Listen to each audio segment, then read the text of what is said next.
Так, я чую.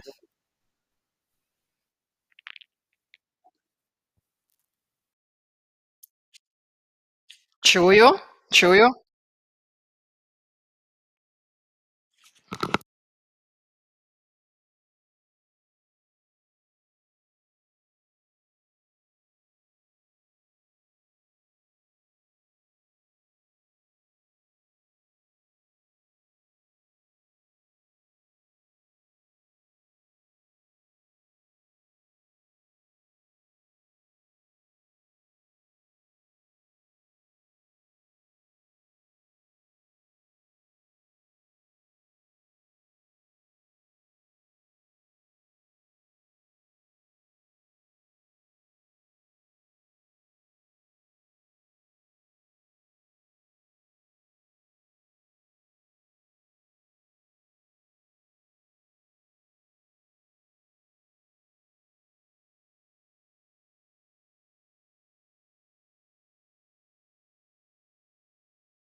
So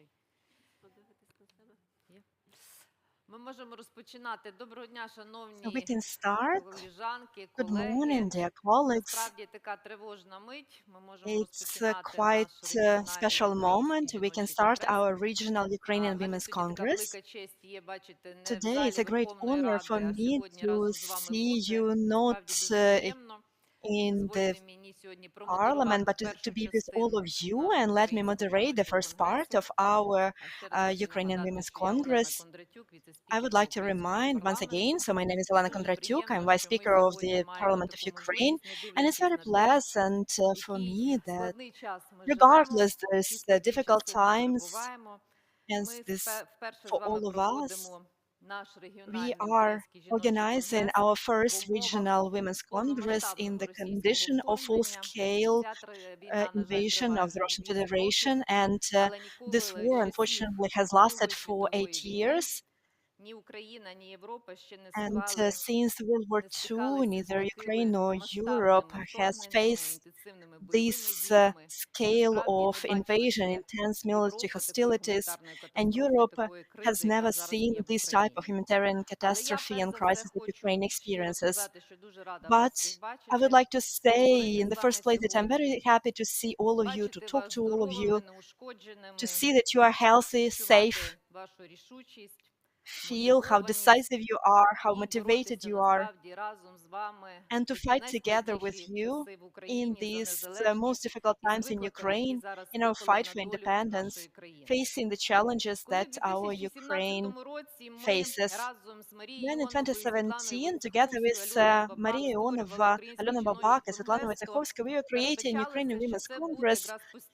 We thought that it would be constant platform for exchanging thoughts, ideas for politicians, diplomats, journalists, business, civil society, our international partners. And over the past 5 years, Ukrainian Women's Congress has become this platform of like-minded people, and we support each other, which is very pleasant. We share experience, we are looking for difficult answers. We are one united force, and we do everything we can for our victory. To tell the truth, we just don't give up. We don't lose our spirit. We absolutely believe in our victory. We go through this war, we go through all the atrocities, we feel all the pain, despair, but we are not giving up. We keep working in our place. We just stand united. And now I want to commemorate everyone who died for our independence, state, and integrity of our land. And we need to honor them by keep fighting, because they lost their lives for our families, our children, our common European future. It's very hard for us. It's really hard, because not every nation is able to go through genocide and to fight against this invasion. But we need to understand that Ukrainian men and women, especially our armed forces, are protecting not only Ukraine, but the whole Europe and the whole civilized world. Today, at the front lines, there are more than 37,000 women soldiers, and more than 1,000 of them are commanders. Women, like men, they are fighting in all types of forces. For example, Natalia Petrakova, who is the first military pilot. Also, almost 80% of our military doctors, these are women, and they are saving lives of soldiers, and they are losing their lives to save others. We remember the Nina Derusova, the first hero, so who got this honor posthumously. She saved more than 10 soldiers, and she lost her life in Sumy region in Nakhtirka. We will never forget military doctor Katerina Stupnitska. and the lives that she saved. She saved and the tankers, and she got the golden medal of the Hero of Ukraine when she was fighting in Kiev region. And we can give a very long list of everyone who is fighting now, and we need to do that. This is one of the tasks for our regional congress. Lots of hospitaliers, many women who are just waiting for their sons, their brothers, their husbands. Many of them, they are prisoners of war, and this is a difficult times that we need to support them in. Also, more than 50% of our entrepreneurs, these are women. They work very hard, they pay taxes, they support economy, they basically fund our armed forces, and they all bring our victory closer. Today, women, they take on the coordination responsibility for big humanitarian and social initiatives and the work with IDPs. They become drivers of informational front and fight against the terrorist state. They create strong volunteer and social projects. I would like to mention Olga Rudneva. So, so she is the coordinator of Help Ukraine Center, Valeria Tatarchuk, so Tvoya Opora Fund, and many others who took on a new role for them, and they are doing it splendidly. Because of the Russian invasion, more than 8 million people had to leave their homes, go abroad, looking for protection. Most of them, these are women, older people, and more than 2 million, these are Ukrainian children. This situation created a new range of challenges, starting from housing, jobs, educational process. This is a big challenge today, even to find kindergarten abroad and to get education for kids. There's a huge, huge challenge. Also, I would like to mention Svetlana Wojciechowska, who is now in Poland and who is doing fantastic things. She is assisting our women there. And every example of this hope that Svetlana gives us, because I know that she will address all of us today. We really hope to meet soon. And I think that these are good moments that we can go through together to have this opportunity of meeting during this Congress. When I was visiting the center in Prague, as a part of parliamentary diplomacy, in the process of getting the status of candidate for Ukraine to the EU, I met Ina, and when the woman says that she's from Mariupol, it says plenty. But we didn't even talk about atrocities, about the fact that she lost her home, that her son is serving in the army. We talked about her daughter who graduated the Kiev National University, and she was sure because the last thing she said that wherever we are going to be, girls, I believe in our victory. And I believe that I can come back to Ukraine and Mariupol. Our women also start successful initiatives which stimulate Ukrainian economy. They assist in relocation of businesses, they create new workplaces in the times of war. Since the beginning of the full-scale invasion, more than 500 enterprises moved to safer regions of Ukraine, and this process is not over.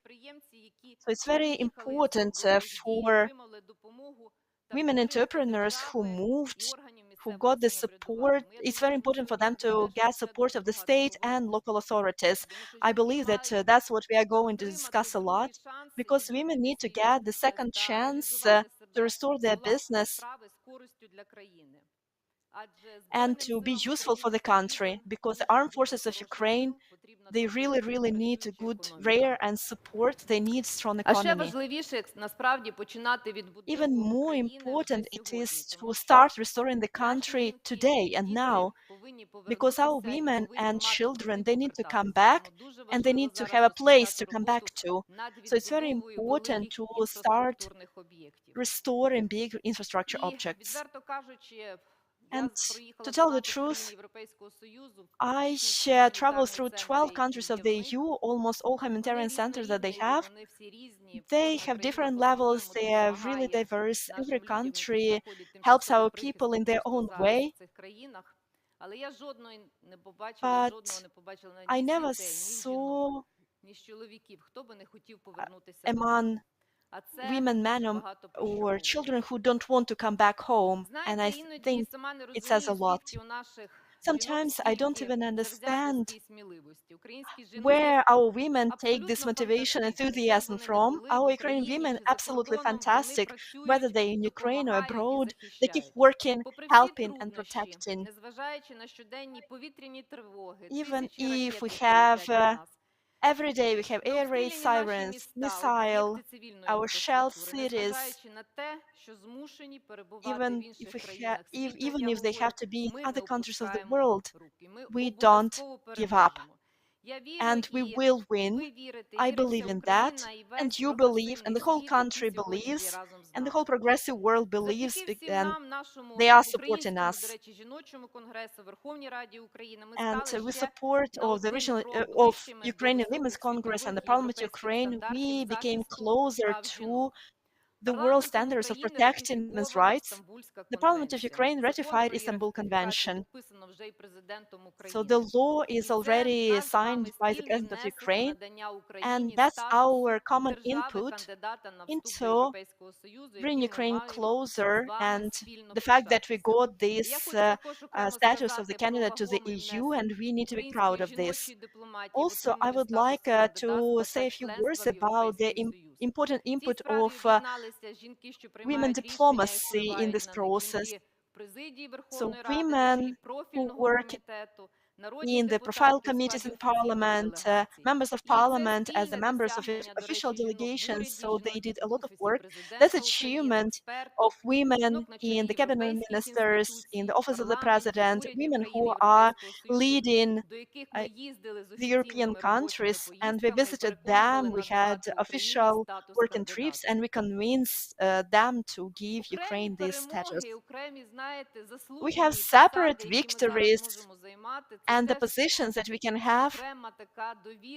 That's also this special trust to women's movement. And I want to congratulate Maria Ionova, who became the vice president of Women's Organization of the Women's Union, International Women's Union. And I believe that every small victory, it leads to our big victory. Every good word to each other, supporting each other, it's worth a lot, because only by working together, we are creating this historic change in civilization. So, dear participants of today's Regional Ukrainian Women's Congress in this wonderful city of Ivano-Frankivsk, so we finally came here.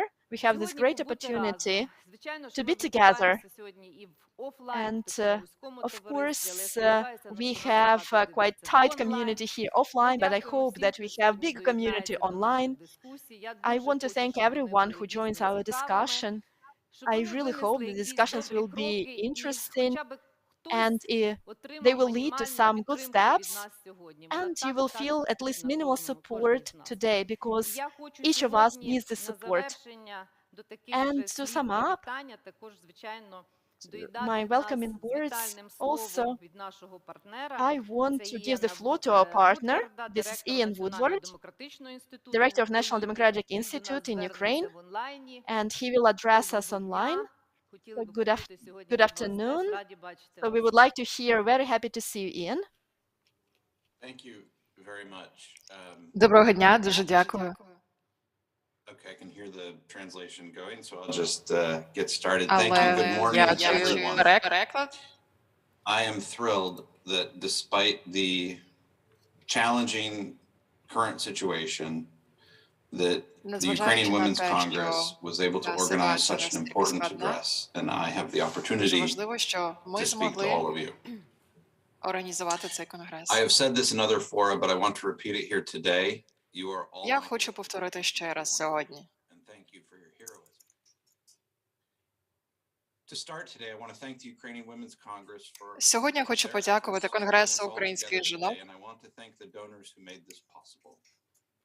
They have донорам, supported які Ukraine зробили before цей the форум war, they можливим. are supporting it during it, and they will double down on their efforts following Ukraine's victory. Дякую за те і сподіваюся, що вони The повторять свої courage, зусилля після того, leadership, як Україна perseverance, переможе. and resilience shown by Ukrainian women and men over the past few months demonstrate that nothing is impossible. Адже та стійкість, яку I am продемонстрували especially українки та proud that a українці little протягом over a week останніх ago, місяців, це the надзвичайно. 11-year-long fight came to fruition and the Verkhovna Rada ratified the Istanbul Convention. І This я is a також huge victory вітаю for both political ту and подію, civil що society. Українська Рада нарешті We hope for прийняла the Стамбульську active конвенцію. collaboration of everyone on its effective implementation. І я And as the впевнений, Deputy що Speaker noted, this is її an буде important імплементовано ефективно. aspect of EU integration. І це буде одним The із world важливих sees, аспектів інтеграції в ЄС. hears, and admires the Ukrainian people. And in particular, the Увесь світ world sees and захоплюється admires українками та what we plan українцями. to talk about today. The І це role of саме те, про Ukrainian що women since ви the будете beginning of говорити the сьогодні. full-scale invasion. The US Це те, що ambassador to the відбувається United після початку Nations, Linda повномасштабного Thomas Greenfield, вторгнення. recently said about Ukrainian women that Ukrainian women are І not весь світ passive говорить про victims in this українських war. жінок. Women are playing critical leadership roles in Ukraine to address the impacts of this war. Українки відіграють Women are the надзвичайно ones who will важливу get роль. Ukraine through this humanitarian catastrophe. Вони And women наближують must перемогу в be Україні. consistently and meaningfully involved as Вони active долають participants гуманітарну and leaders катастрофу. in securing long-term and sustainable peace. І вони роблять все можливе для того, щоб Ukrainian women настав are мир в truly Україні. remarkable. NDI is staying in touch with its partners on the ground and the stories that they are sharing with us НДІ about women's разом leadership із in various партнерами на spheres, from місцях в military Україні to робить усе humanitarian можливе для to того, щоб diplomatic, are підтримувати so українських жінок, incredibly inspiring. і But the вони war has надихають also нас на подальші exacerbated звершення. ongoing challenges for advancing gender equality in Ukraine. Сподіваюся, Women make що up the всі vast разом majority of ми зможемо refugees and подолати internally перешкоди, displaced які persons, стоять and на are шляху at до гендерної equally high рівності в risk Україні. of gender-based violence and human trafficking. They Це are ті перешкоди, які also також off to the стосуються sideline of the гендерно зумовленого decision-making насильства process та and have торгівлі less людьми. access to economic resources than men. І We all сподіваюся, need to що українки ensure також that зможуть women отримати leaders рівний who have доступ до played економічних an important ресурсів. role in Ukrainian resistance against Russian war also have the Українки відіграють opportunities to важливу lead роль у rather than спротиві just contribute України to проти rebuilding російської efforts. агресії. And I believe that events like this one have the І potential я to help that. переконаний, що такі заходи, як Today цей we're going to форум, hear from допоможуть women, civil Україні society перемогти. leaders, local counselors, activists, and Сьогодні business representatives who will українки, share some місцеві remarkable активісти, examples of their представники work уряду, during the представники war місцевої влади роблять усе and how можливе they для are того, contributing to щоб politics, долучитися до business, перемоги у цій humanitarian aid, and війні. other fields and tell us about the challenges that they have faced Я and сподіваюся, the що ways to сьогодні address вони them. розкажуть нам про свої Once перемоги та again, I про want to ті thank the перешкоди, з якими Ukrainian вони Women's стикаються. Congress for initiating these discussions, І for я щиро gathering дякую today організаторам за in a heroic act, організацію цього форуму. and for continuing this important, vital, ongoing platform Я in the надзвичайно development of a важливий national за діяльність цієї women's rights платформи. platform. We at NDI are always Дякую. ready to support our Ми в partners and will НДІ do anything завжди in our готові power to strengthen підтримувати democracy вас in Ukraine and promote gender equality. і просувати Once again, гендерну I'm рівність в also Україні. grateful to our donors, the United States Agency for International Development, Дякуємо USAID, нашим донорам Canada, USAID, Sweden, and the United Kingdom. Their Швеції, support is Канаді especially та vital Сполученому at these Королівстві. times. Thank you very much. I'm looking forward to the Щиро discussion дякую. panels. Slava Ukraini. Героям Я з нетерпінням слава! чекаю на вашу дискусію і слава Україні! Героям слава! Дякую вам дуже за вступне слово, пані Єн. І сподіваємося, що ми такі регіональні конгреси будемо далі продовжувати з вашою We will підтримкою continue проводити. Для нас це organizing дуже such важливо. regional Підтримка congresses міжнародна thanks to your наших support. постійних The support of партнерів international соціально-демократичної partners is very important, and NDI is one of Шановні our key колежанки, колеги, partners. ми Thank you. поступово Dear від вітальних colleagues, слів. we will Здається, що вони proceed були теж from the важливі. opening Переходимо до words, першої which were нашої very панельної important, такої to дискусії. our first Вона panel називається в нас discussion. «Війна It нові is виклики called для жіночого руху. War as a New Challenge for Тема, Women's як ви Movement. бачите, дуже і дуже актуальна. В The сьогоднішній topic нашій is very дискусії беруть relevant today. участь Today, Орислава we have Сидорчук, голова Всеукраїнської such громадянської participants громадської in our організації Союз first discussion України. panel as Oroslava Sidorchuk, head Добрий of Ukrainian день. Women's Далі Union. в нас бере участь ще Good morning, сьогодні Oroslava. We Яна also have Любимова, with радниця голови us Yana Луганської обласної Lubimova, військової advisory цивільної to the head of адміністрації. Luhansk Доброго Civil дня. Military А також Administration, Надія Левконович, депутатка Nadia Івано-Франківської Levkonovich, обласної ради. member of Також до нас, Ivano-Frankivsk добрий Regional день, також Council. до нас включиться ще в We онлайні will also have Лариса with us Кобилянська, це online координатор Larisa громадської Kobolyanska, coordinator of експертно-гендерної Public ради Council on нашої Gender Issues при at the Equal Opportunities міжфракційному Caucus. об'єднанні рівні можливості у Верховній Раді України. Також ми очікуємо включення Сергія Гайдая, голови Луганської We військово-цивільної also expect to have адміністрації. with us Насправді Serhiy тема Haidai, дуже, head of Luhansk я би Regional State сказала, знаєте, така Administration. чутлива, The актуальна, topic тому що ми is будемо very багато sensitive, говорити is про very виклики, relevant які because зараз провокувала we війна, will про discuss those нове challenges that were provoked by the становище war. громад в Україні, про We ті will discuss the неймовірні conditions зусилля, of які different роблять communities in зараз і Ukraine, військово-цивільні about the адміністрації efforts of the на civil military територіях, які administration постійно є on the військовому territories конфлікті, а також which і те, як where active працюють зараз hostilities are taking place менш, right я now. би так сказала, регіони, які задіяні в бойових діях, але які And взяли we на will себе discuss неймовірні the зараз situation in випробування по those внутрішньо переміщеним regions особам. where there are no active І hostilities, but знаєте, для those нас that дуже welcome головне, IDPs. щоб ми мали такий сталість For us, it is розвитку very нашого, коли ми important to говоримо про have український sustainable жіночий рух, тому що дуже development. багато Speaking нас of Ukrainian звинувачували завжди, women's або казали, що movement, це така ніби because дань моді, many people що said ми that зараз буквально this тут, is входячи в uh, Європейський in Союз, почали fashion, this is вперше in говорити vogue, про український жіночий рух. and Насправді ми for хотіли the би first time зараз ever, почути слова many people have started Марти discussing this women's Богачевської-Хом'як, moment. якраз But now I would like дослідниці to жіночого give it руху, over to Marta колишньої Bohachevska-Khomyak, віце-президентки historian and Союзу researcher of the Українок women's movement, Америки, яка якраз і ex-president of розвінчує ці the міфи про те, American що це ніби Ukrainians новизна і так Union, далі. Це and she якраз will говорить debunk про те, those myths що that Ukrainian жіночий рух взагалі women's movement зароджувався is дуже something давно. new Історичні процеси because говорять it про was те, що born жіночі many рухи були years дуже ago. успішні і Historical в processes 20-х prove роках that these movements ХХ were століття. very От саме popular як ця back старість in the може бути відзначена 1930s of the зараз previous в нас century. в So сучасні дні. Я Marta би will хотіла, tell щоб us це more звернення about зараз this прозвучало, а далі ми sustainability of this movement today. доєднаємося до We would like дискусії. to Будь hear ласка. to hear Marta, and then we'll continue our discussion.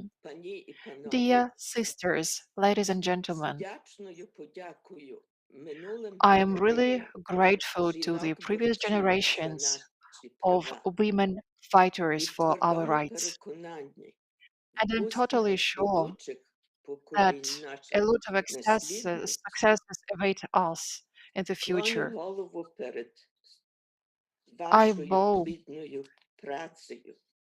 before our fruitful cooperation of modern women of Ukraine. Glory to you. Let glory be with you. I hope that the warmness of strength will help you in those trying times. I won't take much of your time using beautiful expressions because we have heard a lot of words before.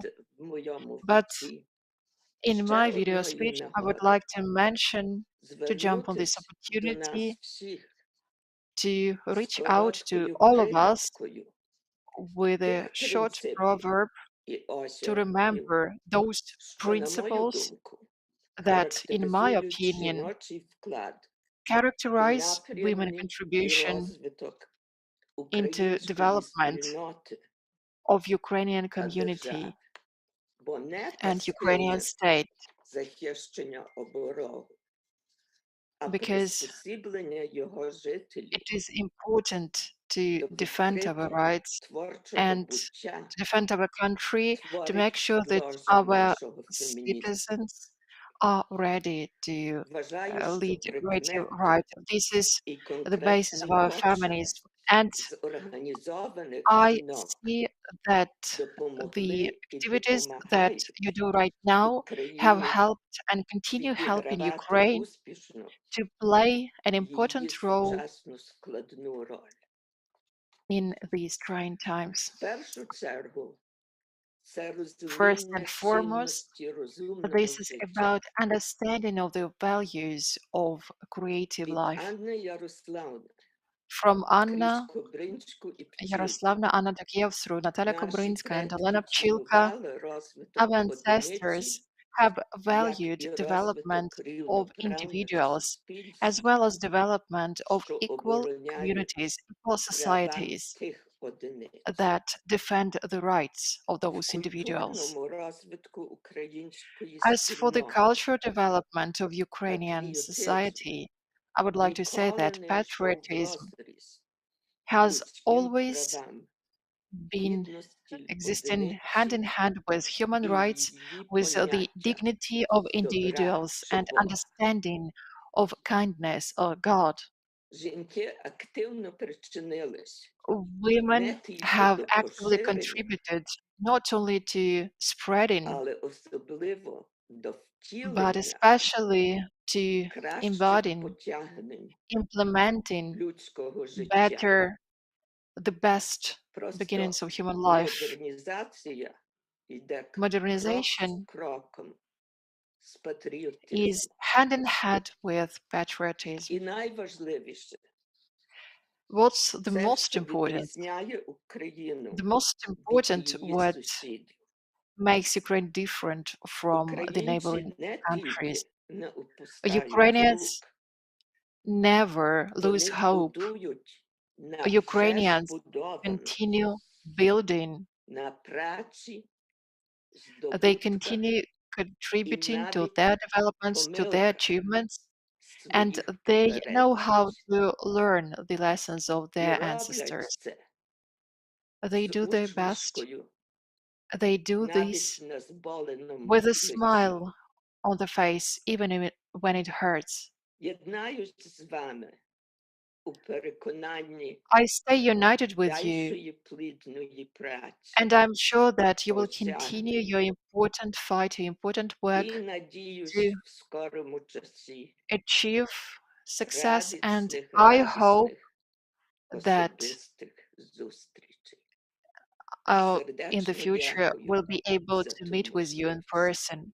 I'm really grateful for this opportunity to Дуже be here дякуємо пані with Марті you. Богачевський-Хомяк. Знаєте, це от така унікальна Thank you. можливість, яка свідчить про те, з чого я і почала, про таку сталість нашу.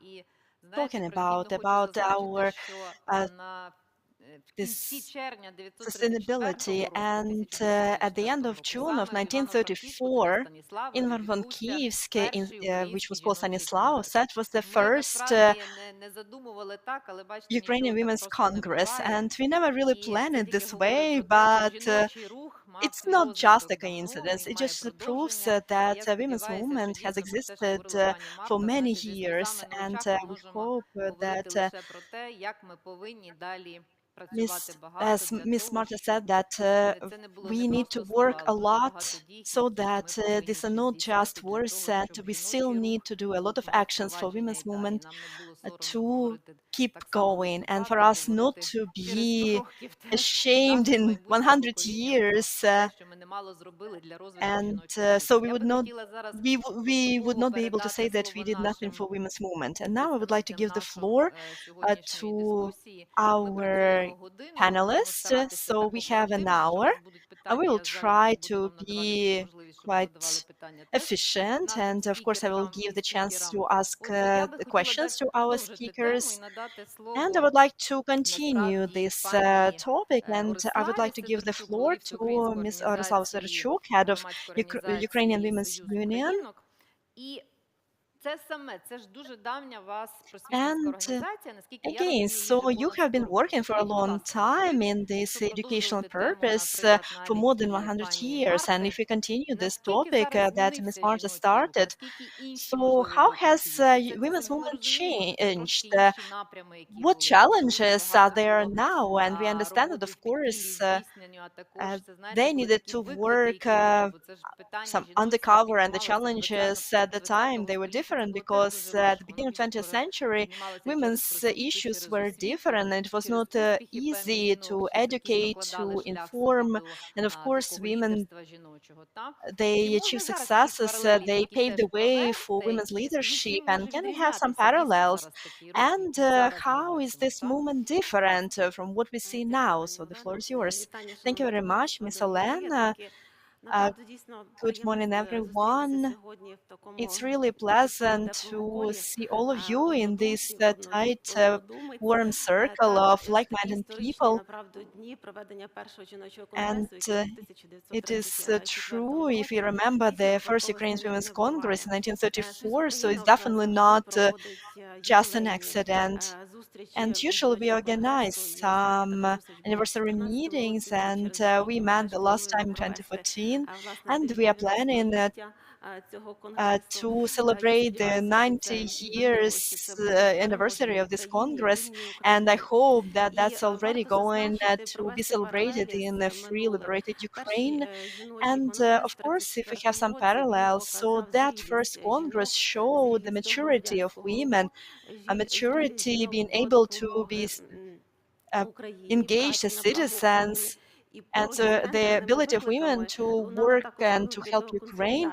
And together with gender challenges, there were also challenges of consolidations and union of women in international activities. And the first resolution of Women's Congress, it was stated that it was important to avoid political fights. And we represent different political parties now, but we united, and we united for our victory against our common enemy. And we have been fighting for 8 years, but 100 years of experience of our organization, maybe we're even more ready for this fight because we know the experience of our predecessors, remember their wisdom, and I prepared and to show and to present to the organizers because we celebrated the birthday of our head, Ms. Malitska. So there was scientific conference. Konstantina Malitska, she was actively fighting in 2 world wars, in the First and Second World Wars, and she organized national committees of assisting the army. And we can say that this was the mother for Ukrainian soldiers at the time. And very important, she really shares important wisdoms. So we just cannot just stand and wait. We cannot wait just for life give us something. We as women, we need to become the strong creative force. So she said these words during the World War II, and I am sure that these words are still relevant, and this is definitely the words of wisdom that we need to have. And so this is the envelope with the stamp. So now stamps are quite trendy, but the circulation of this stamp is even more limited. And besides, we as organization, so we were going to celebrate the 100th birthday of our organization. It was in May, but because of the war, we didn't have a celebration. But in December, we had our Congress, and Ursula Homek, so she sent her greetings, so she, sh- and then I was elected for this convocation, and we start this century with Ярослава Sidorchuk. So I want to give you as a present this as well. And I would like to say that the role of women during the war, it can be various. So from fighting actively at the front lines. So as Ms. Elena mentioned, that we have almost 40,000 women at the front lines, but also women in the rear, they are not less important because They do everything possible to support the army. They are making mosquito nets. They are cooking for the soldiers. And so these roles are as important. And also, I would like to emphasize the role of the mother. And today, our women face those challenges when they need to care even more about security, because we need to take care of our family, of our children. I want to support those women who are brave to take their children to safe places. It's really brave to leave everything behind, to go to unknown and to start everything from scratch. So I don't really support this hate at the beginning when these women were blamed for running. And it's very important to protect our citizens, our children. They will come back. They will come back mentally healthy. They will come back with new skills, because it's not easy to find kindergartens or schools abroad, but they need to do this to give education to our children. The war takes away human resources and financial resources, and we need to understand that we already have huge responsibility on our shoulders. We don't have the right to lose our spirit. So we can hear this. Somebody is tired of the war. Unfortunately, the war is not going to be over today or even in months. So we need to save our energy to recover so that we can work on restoration of our country. We already need to start working on the national strategy of recovery in Ukraine, and women's input should be really big in the strategy. So we kept asking about how long it's going to take, because very often at the beginning we heard that it can be maybe uh, till the end of March or April. And I ask people to be patient and wait till fall. But I knew that probably it would not be over by the fall. It would give us just the time to adjust and accept. And our women are heroes. I have a question. You started very important question. So, what are the biggest challenges?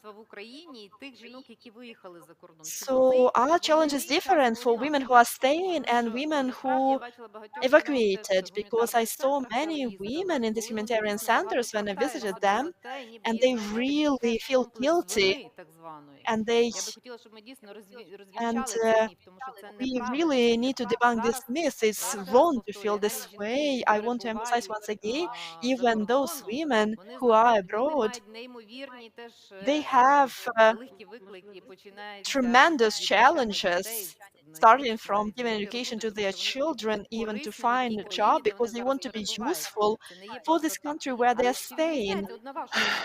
So it's not that easy. But do you think these women have different challenges? Is it as hard here as there, or yeah, of course, challenges are partly different, because those women who are in Europe, they are safe, and that is very important. You can relax, and you don't have to worry about the safety and security of your child, and you can work. But I travel quite a lot. I travel to Poland often, and I understand how important our role is there, and to visit Ukrainian events so that Ukraine stays on the agenda. Also, in every volunteer center, every Ukrainian woman can be useful. They can collect humanitarian aid and send it to Ukraine. If they want to help, they definitely work there. You are absolutely right. And I remember when I visited a huge humanitarian center in Poland, which is called Psach or Bird, it helped about 60,000 Ukrainians each day. There were a lot of volunteers from Ukraine who helped. There were a lot of young people, a lot of young girls who just said, "This is our challenge, this is our opportunity. We know several languages, and this is the opportunity to send our Ukrainian women and children to other countries." And now I would like to give it over to Larisa Kobolanska. Larisa is coordinator of Public Council on Gender Issues at the Equal Opportunities Caucus. Larisa, can you see us? Can you hear us? Пані Ларисо, вітаю. Вітаю Yes, вас. I'm here. Good afternoon. Hi, dear Lena, uh, dear participants. Happy to see all of you here. And of course, I'm happy to see Пані Ларисо, ну all of ви you. абсолютно фахівчиня в якраз Larissa, дослідженнях you are the жіночого руху в expert Україні. Ви його in бачили теж в такому studying сталому розвитку, Ukrainian ще починаючи з women 90-х років. Ви movement. були одна з Since очільниць 1990s, you зародіння were one of цього the руху. А leaders of скажіть, this будь ласка, movement. You чи were змінився зараз, на вашу one of the думку, founders of зараз this рух movement. жіноцтва So, після in your opinion, повномасштабного вторгнення has в the Україну movement of women in Російської Ukraine has Федерації? Як changed after the змінилося взагалі full-scale invasion відношення до of жінок і Russia жінок in взагалі в Ukraine? Україні? Як, ну, взагалі, So, чи what are є the якісь зміни? changes? Чи, в принципі, Are ми there any говоримо про те, що changes? чим ми займалися, Or так ми і займаємося, і you слідкуємо think that про we те, just щоб ми не continue doing втрачали what темпи? we were doing before? Thank you so much, Elena, for this question. We all understand that the war is always a challenge. This is a challenge for the state, this is a challenge for the entire society. And of course, this is the challenge for the civil society as well. Women's movement is an important part of this. And of course, women's movement faced this challenge since the very beginning of the full-scale invasion. The answer to this challenge, in my opinion, is absolutely adequate. So, first, this women's movement has been reformated. Second, civil society organizations have continued doing their work and doing something new, something unusual, something that was different to what that have done before according to their charter. A huge importance to this work was played by the networking, by those horizontal links and connections which were formed long before the war, those connections that have existed.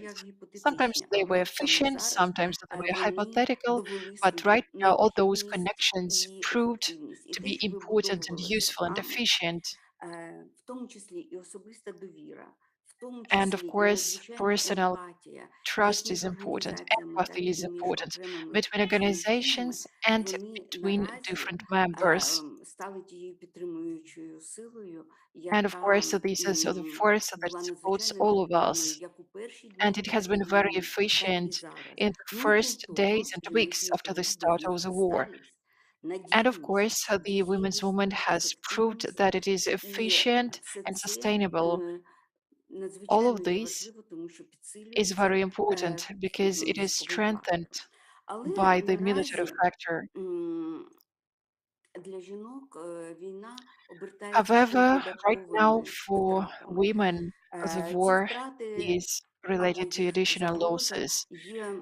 These losses or the threat of losses is an important part of the military invasion of any hostilities. The war is always makes men heroes. This is masculinization of the war, and this is a period where we might lose our achievements as members of the women's movement. We can hear you, everything is okay. Так, чуємо, чуємо, I пані hope you Ларисо, can hear me, продовжуємо. right?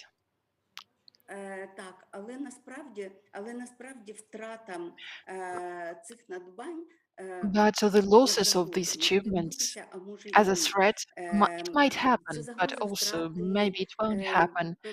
This is the threat to lose social status and social conditions, a dignified place in the society as the result of silencing, diminishing the role of women. I don't say that it will happen, but we need to look out for this. Boris Johnson recently, yesterday, he also expressed his opinion. He said that if there was a woman as a president in Russia, then this war wouldn't happen.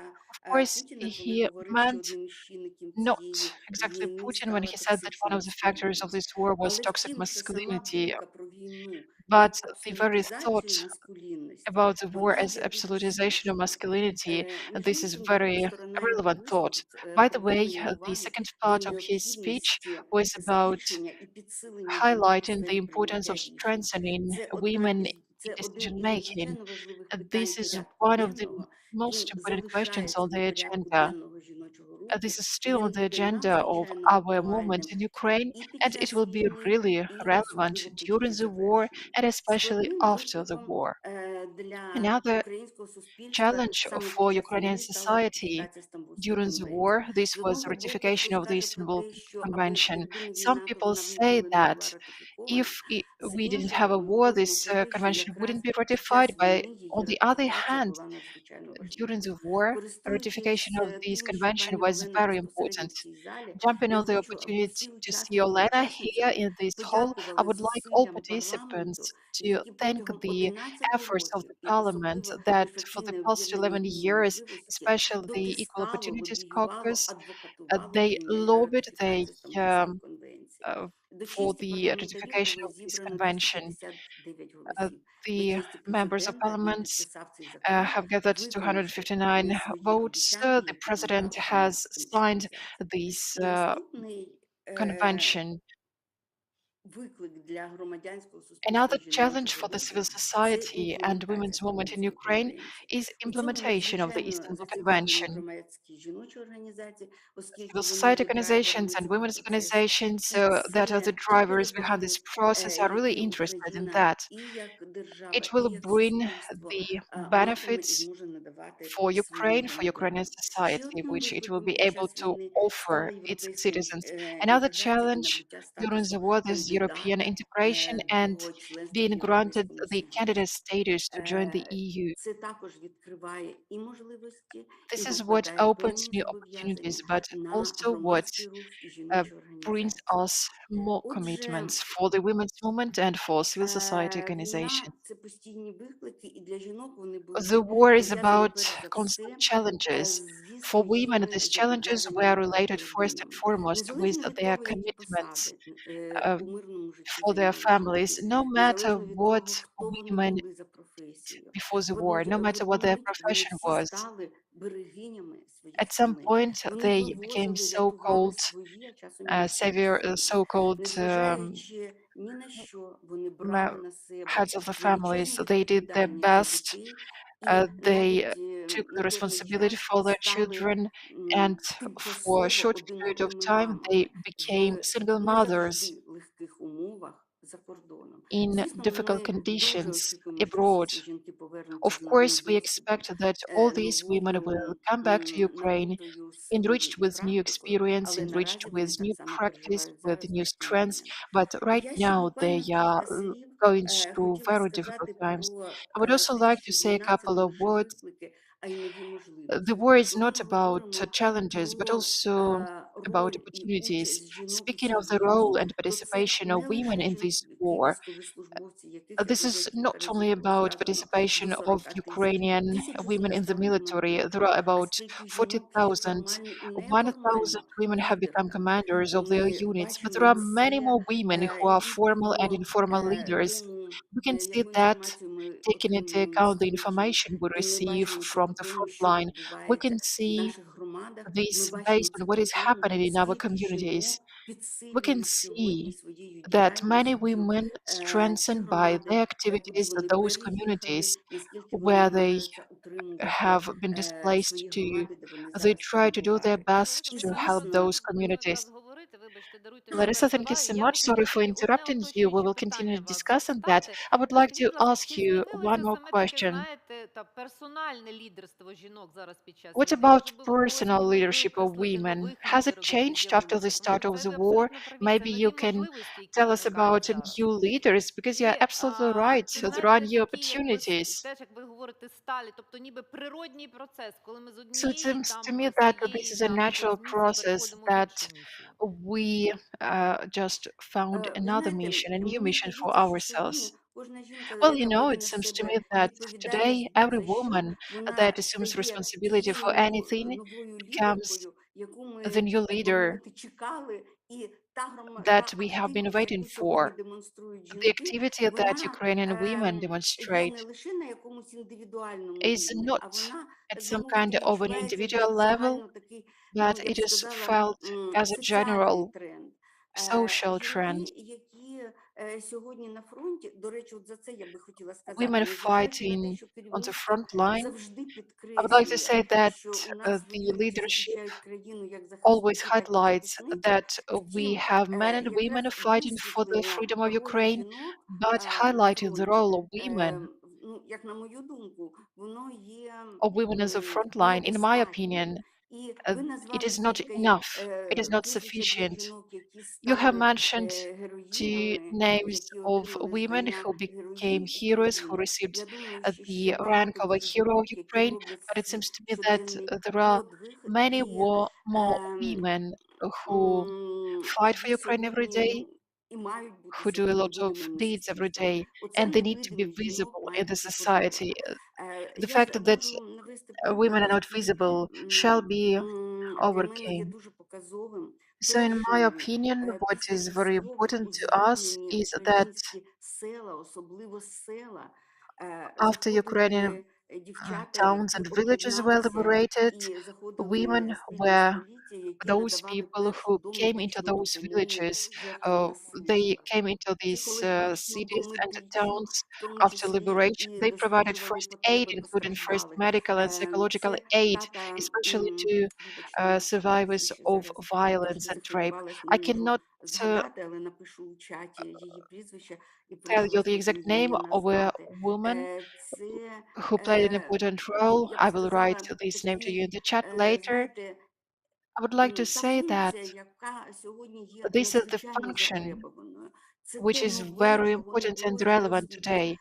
This is ні something наших new. громадських, ні, можливо, This навіть is something державних that our органів, civil society інститутів. activists or even І government фактично and authorities формувалося never під had час such experience. виникнення This is цієї the new experience that started необхідності. being born after the start of the Фактично war. сьогодні волонтерський і Today, жіночий волонтерський рух volunteers, багато в чому спирається volunteer на жіночі movement руки, жіночі плечі. Жінки is займалися based upon women. перевезенням людей, оскільки чоловіки не Women виїжджали were на кордон. responsible І я знаю for десятки дівчат, bringing жінок, які просто people to виконували safety ці кур'єрські abroad функції, through the перевозячи border of родини. Ukraine, and Будемо they говорити сьогодні helped з Сніжаною relocate Поліщук, families. режисеркою Larissa документалістикою, will якраз про talk to висвітлення Snezhana якраз ролі about жінок і наскільки воно зараз є famous director важливим. about the role of От, women ми вам and дуже how дякуємо. Ви important it is. залишайтеся з We нами are на really зв'язку. Ми grateful ще to you. можемо Please мати до stay вас with питання. us. Я би зараз We хотіла will до have нас, more щоб questions to доєднався you. Сергій And Гайдай, голова now I would Луганської like військово-цивільної to welcome адміністрації. Serhiy Haidai, Пане head of the Сергію, Luhansk вітаємо Military вас, раді Civil вас бачити. Administration. Ми Serhiy, good знаємо, що у afternoon. вас Happy to see you ситуація today. зараз вкрай We know важка. that the situation І, in на your жаль, oblast is ми very розуміємо, complicated що дуже today, багато and цивільного unfortunately, населення, we особливо understand жінок, that a lot of civilians, старшого especially покоління, women, зараз потерпає, elderly особливо нас women, непокоїть, звичайно, suffer діти, because of які the war. теж And of course, вимушені we are зараз really worried знаходитися в about таких children важких обставинах, who як є. are Скажіть, будь forced to ласка, live in such як difficult зараз здійснюється conditions. взагалі гуманітарна Tell us, допомога? what about Можливо, ви виділите якісь humanitarian окремі акценти. Ми aid знаємо, що right багато now? також і Maybe you can tell us more about that. жінок-лікарів, які We просто know that прийняли there are для a себе lot of рішення і women залишаються якраз doctors на Луганщині зараз who в тих важких took умовах the там decision to працюють. stay Дайте in якихось Luhansk таких, Oblast and to знаєте, continue ваших working. роздумів до Can того, you що please зараз tell відбувається, us яка more жіноча about роль what is зараз є в таких happening and важких what is the обставинах role of women війни in саме such на difficult територіях, які conditions найбільше of the потерпають від wartime, бойових дій? especially in those territories that suffer the most? Вітаю. Good afternoon.